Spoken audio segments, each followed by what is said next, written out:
ದಾರಿ ಬಿಡಿ ಡುಮ್ಮಿ, ದಾರಿ ಬಿಡು. ಟೈಮಿಂಗ್ ಲೋಡ್ ಎತ್ಕೊಂಡು ಹೋಗ್ತಾ ಇದೀನಿ, ಮಾವಿನಕಾಯಿ ತುಂಬಿರೋದು, ದಾರಿ ಬಿಡು. ಮತ್ತೆ ನನ್ನ ವಿಡಿಯೋ ನೋಡಕ್ ಬಂದಿರೋ ಅಣ್ಣ ತಮ್ಮಂದಿರಿಗೆ ಸ್ವಾಗತ. ಇವತ್ತಿನ ಲೋಡ್ ಬಂದು ಬರೋಡಾಗೆ. ಏನಪ್ಪ ರಾತ್ರಿ ಎಲ್ಲ ಫುಲ್ಲು ಹಿಂಸೆ ಕೊಟ್ಬಿಟ್ರಿ. ಟ್ರಾನ್ಸ್ಪೋರ್ಟ್ ಅವ್ರನ್ನ ಯಾವತ್ತೂ ನಂಬಾರ್ದು ಗುರು. ಜಲ್ದಿ ಲೋಡ್ ಮಾಡ್ತೀನಿ ಅಂದರೆ ಯಾವುದೇ ಕಾರಣಕ್ಕೂ ಅವ್ರು ಜಲ್ದಿ ಲೋಡ್ ಮಾಡಲ್ಲ.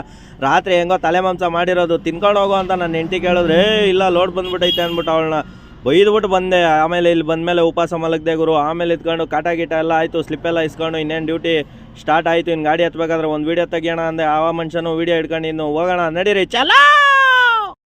ರಾತ್ರಿ ಬೇರೆ ಊಟ ತಿಂದಿರಲಿಲ್ಲ, ಮತ್ತೆ ಇದ್ಕೊಂಡು ಇಲ್ಲೊಂದು ಎಗ್ ದೋಸೆ ಹೇಳಿದೆ. ಆ ಮನುಷ್ಯನಿಗೆ ಅದೇನು ತಿಗೋರು ಇತ್ತೋ ಗೊತ್ತಿಲ್ಲ, ಸಿಕ್ಕಾಬಟ್ಟೆ ಖಾರ ಹಾಕ್ಬಿಟ್ಟವನೆ. ಖಾರ ಅಂದರೆ ಖಾರ, ಕೆಂಪು ಖಾರ ಹಾಕ್ಬಿಟ್ಟವನೆ. ಆಮೇಲೆ ಚಟ್ನಿಯಲ್ಲೂ ಖಾರ ಕಮ್ಮಿ ಐತೆ ಅನ್ಕೊಂಡ್ರೆ ಅದರಲ್ಲೂ ಖಾರ. ರಾತ್ರಿ ಎಲ್ಲ ಹಿಂಸೆ ಬಿದ್ದೆ. ಅದನ್ನು ಆಮೇಲೆ ಹೇಳ್ತೀನಿ. ಇವಾಗ ಹೋಗ್ತಾ ಹೋಗ್ತಾ ಹಂಗೆ ಒಂದು ವ್ಯೂ ಕಾಣಿಸ್ತು. ಇದು ಒಂದು KGF 2, 3, 4 ಎಲ್ಲ ಇಲ್ಲೇ ತೆಗಿಬೋದು. ಅಷ್ಟು ಚೆನ್ನಾಗಿ ಕಾಣಿಸ್ತಾ ಇತ್ತು. ಮೊಬೈಲಲ್ಲಿ ನಿಮಗೆ ಚಿಕ್ಕದಾಗಿ ಕಾಣಿಸ್ತಾ ಇರ್ಬೋದು, ನನಗೆ ಮಾತ್ರ ಸಿಕ್ಕಾಬಟ್ಟೆ ದೊಡ್ಡದಾಗಿ ಕಾಣಿಸ್ತಾ ಇತ್ತು. ಆಮೇಲೆ ಹೋಗ್ತಾ ಹೋಗ್ತಾ ರಾತ್ರಿ ಆಯಿತು. ಮತ್ತೆ ಇದ್ಕೊಂಡು ಊಟ ತಿನ್ನೋಣ ಅಂದ್ಬಿಟ್ಟು ಒಂದು ಡಾಬಾಗೆ ಹಾಕ್ದೆ. ಅವನು ಫುಲ್ಲು ಕಲರ್ ಹಾಕಿದ್ನು, ಕಲರ್ಫುಲ್ಲಾಗೆ ಬಿಲ್ಲು ಕೊಟ್ಟನು. ಸಖತ್ತು ಹೊಟ್ಟೆ ಹೋಗ್ತಾ ಇರ್ಬೇಕಾದ್ರೆ ಇವಳು ಬಿಲ್ಲಲ್ಲಿ ಬೇರೆ ಕಾಣಿಸ್ಬಿಟ್ಲು. ಏನೋ ಜಾಸ್ತಿ ದಿನಕ್ಕೆ ಬಂದಿದ್ಯಾ, ಬಾರೋ ಅಂತ ಕರೆದ್ಲು. ಆಮೇಲೆ ಎತ್ಕೊಂಡು ಹೋದ್ರೆ ಹೋಗ್ಲಿ ಒಂದು ವೀಡಿಯೋ ಆಗುತ್ತೆ ಅಂದ್ಬಿಟ್ಟು ಹತ್ರಕ್ಕೆ ಹೋಗಿದ್ದೆ.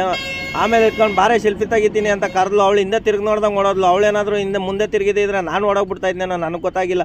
ಅಷ್ಟು ಖರಾಬಾಗಿದ್ಲು ಗುರು. ಗಾಬ್ರಾಗಿ ಹೋಗ್ಬಿಟ್ಟಿದ್ದೆ ಈ ವಿಡಿಯೋ.